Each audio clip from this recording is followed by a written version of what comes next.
ACL के इलाज में देरी करना या बेड रेस्ट करना चोट के बाद क्यों नुकसानदायक होता है दोस्तों, आज हम इसी बात करेंगे। मेरा नाम डॉक्टर मनु बोरा, मैं एक ऑर्थोपेडिक सर्जन और एसीएल एक्सपर्ट हूँ, team ortho sport, Gurgaon, Bombay, Bangalore. तो दोस्तों, जब आपका एसीएल टियर होता है तो बहुत लोगों को डर लगता है कि एक बार टूट गया है, रेस्ट कर लेता हूँ, शायद ठीक हो जाए, ज़्यादा चलूँगा तो ज़्यादा डैमेज हो जाएगा। बहुत कॉमन सवाल है कि एसीएल टियर हो गया है, सर्जरी या कुछ और ट्रीटमेंट अभी तक लिया नहीं है, तो क्या मैं चल सकता हूँ, क्या चलने से मेरे नुकसान होगा, या मेरे को बेड रेस्ट करना चाहिए ताकि मेरा लिगामेंट ठीक हो या और डैमेज ना बढ़े। सो दोस्तों, रेस्ट करने से और डिले करने से नुकसान होता है, इससे आपके लिगामेंट को कोई फ़ायदा नहीं है। जो लिगामेंट में इंजरी है, जो टूटना था वो टूट गया, अब वो अपना आप ठीक नहीं होगा। अगर आप डरेंगे और अब सब कुछ रेस्ट पे जाएंगे, धीरे धीरे करेंगे, तो आपके दो नुकसान होने के चांसेस हैं। पहला नुकसान है कि आपकी जो मसल्स है वो एकदम से वीक पड़ जाएगी, उस थाई की, वो पैर पतला पड़ जाएगा। अगर आपका मसल्स वीक पड़ जाती है तो सर्जरी के बाद वैसे भी कन्वेंशनल स्क्रू सर्जरी में रेस्ट बहुत ज़्यादा होता है। इसके अंदर सर्जरी के बाद आपको 1 से 1.5 महीने के लिए ब्रेस दिया जाता है। आपको बोला जाता है कि आप सर्जरी के बाद पैर ज़मीन पर ना रखें, वॉकर से चलें, पैर धीरे धीरे बेंड करें। ये भी आपकी मसल्स को वीक करता है। सो आपने इंजरी के बाद ऑलरेडी रेस्ट ले लिया बिकॉज ऑफ द फियर कि और ज़्यादा डैमेज नहीं पड़े, उससे आपकी मसल्स पतली पड़ गई। ऑपरेशन के बाद मसल्स और पतली पड़ जाएगी। तो इस पतली मसल्स के साथ जब आप चलने लगोगे तो दोबारा डैमेज होने के चांसेस बहुत हाई है, क्योंकि मसल्स बिल्कुल पतली पड़ चुकी। तो री इंजरी के चांसेस बहुत बढ़ जाएंगे, अभी रिकवरी बहुत डिले हो जाएगी। आप 1.5 साल में कहीं जाके गेम में वापस जा पाओगे।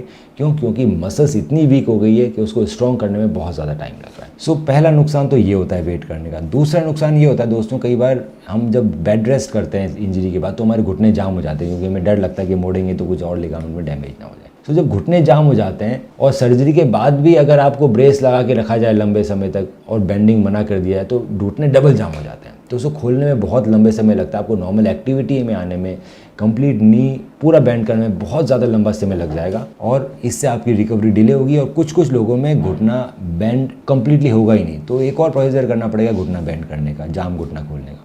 सो रेस्ट करने से आपकी मसल्स वीक पड़ती है और आपकी नी स्टिफ होती है, जो दोनों ही काफ़ी खतरनाक रहते हैं आपकी रिकवरी के लिए। री इंजरी के चांसेस बहुत ज़्यादा होते हैं अगर ये सब चीज़ें आप नॉर्मल स्पोर्टिंग एक्टिविटी और चलने फिरने में बहुत लंबे समय में आते हैं। सो रेस्ट नहीं करना चाहिए।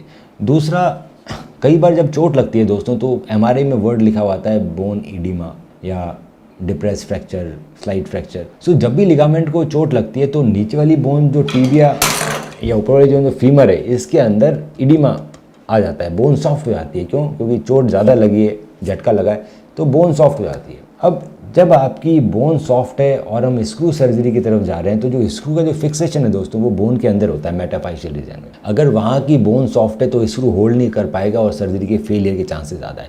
इसीलिए कभी भी अगर हम दीवार के ऊपर अगर हम स्क्रू लगाते हैं तो गीले प्लास्टर में नहीं लगाते, वो प्लास्टर जब सूखता है तब लगता है। सो इंजरी के बाद एक बार आपकी बोन सॉफ्ट हो जाती है, इसीलिए कन्वेंशनल स्क्रू सर्जरी में 6 वीक्स के बाद ही सर्जरी करने का बोला जाता है। क्योंकि अगर पहले दिन या दूसरे या तीसरे दिन में सर्जरी करेंगे तो स्क्रूज ढीले रह सकते हैं, क्योंकि जो बोन इडिमा है वो उसने बोन को सॉफ्ट बना रखा है। वहीं अगर हम सर्जरी इंटरनल ब्रेस से करते हैं तो उसमें स्क्रूज के यूज़ नहीं होते, इसमें बटन्स लगते हैं दोस्तों विद ऑटोमेटिक लूप, ऊपर और नीचे फीमर दोनों में। कन्वेंशनल सर्जरी में एक बटन लगता है, एक स्क्रू लगता है।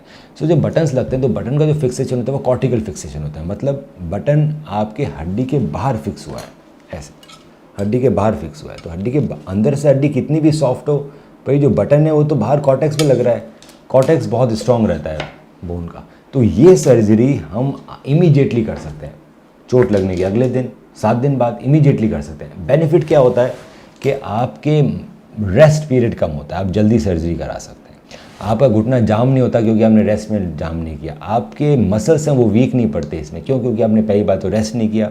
दूसरा, ऑपरेशन के बाद हम अगले दिन से पूरा वजन डाल के चल सकते हैं, नी बेंड कर सकते हैं, तो नी बेंडिंग जल्दी अचीव होती है, नी वीक नहीं होती, मसल्स लॉस नहीं होता। क्यों? क्योंकि हम पहले दिन से वजन देके चल रहे हैं, इसमें कोई रेस्ट पीरियड नहीं है सर्जरी के बाद। सो दोस्तों, वेट करने से ये जो नुकसान होते हैं ये काफ़ी डेंजरस हो सकते हैं आपकी कंप्लीट रिकवरी के लिए, और हो सकता है कि आपकी सर्जरी को फेलियर में भी कन्वर्ट कर दें। सो बहुत ज़रूरी है कि अच्छे डॉक्टर का चुनाव करें, अच्छी टेक्निक का चुनाव करें, जिससे आपके घुटने जाम नहीं हो, आपकी मसल स्ट्रांग बने।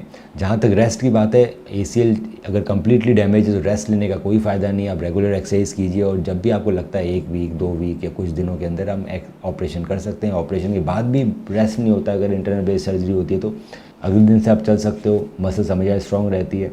अगर आपको और कोई भी सवाल पूछना है इस बारे में तो आप हमें व्हाट्सएप कीजिए, आप हमें अपनी MRI रिपोर्ट व्हाट्सएप कीजिए और उसको डिटेल में मैं पढ़ के बताऊँगा सबसे बेस्ट इलाज क्या रहेगा आपके लिए।